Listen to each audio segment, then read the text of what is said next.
Like, wouldn't it be better to have an American-made iPhone where you know people are paid good wages, they have health insurance, they're taken care of, they can live a good life, where you're not buying a piece of electronics that's cheaper because someone has to suffer in a horrible way that's not even legal in the United States. It's not even legal to have them work that way in the United States, so they get these people to build them overseas. One of the things that disturbs me greatly is that all of our phones are made overseas, and then some of our phones are made in places and the like chips. Yes, and the chips. And some of our phones are made in places like Foxconn, where they have nets around the building to keep people from jumping off the roof because they have so many suicides.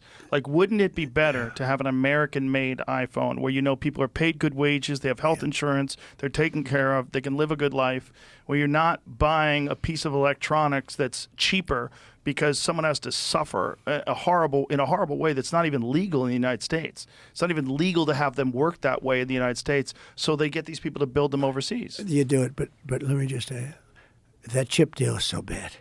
We put up billions of dollars for rich companies to come in and borrow the money and build chip companies here, and they're not going to give us the good companies anyway. All you had to do is charge them tariffs. If you would have put a tariff on the chips coming in, you would have been able to, just like the auto companies, no different.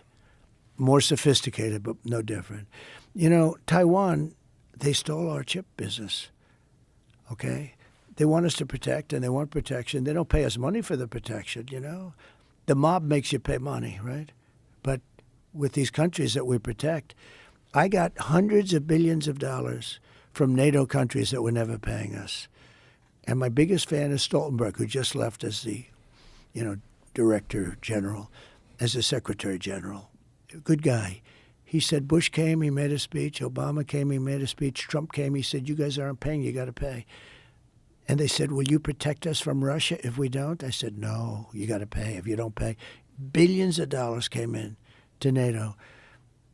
When I see us paying a lot of money to have people build chips, that's not the way.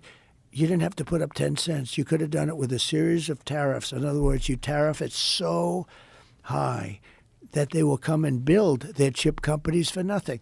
In other words, Joe, you put a big tariff on the chips coming in. I say, you don't have to pay the tariff. All you have to do is build your plant in the United States. We didn't have to give them the money to build a plant. Besides that, they're very rich companies, these chip companies. They stole 95% of our business. It's in Taiwan right now. They do a great job.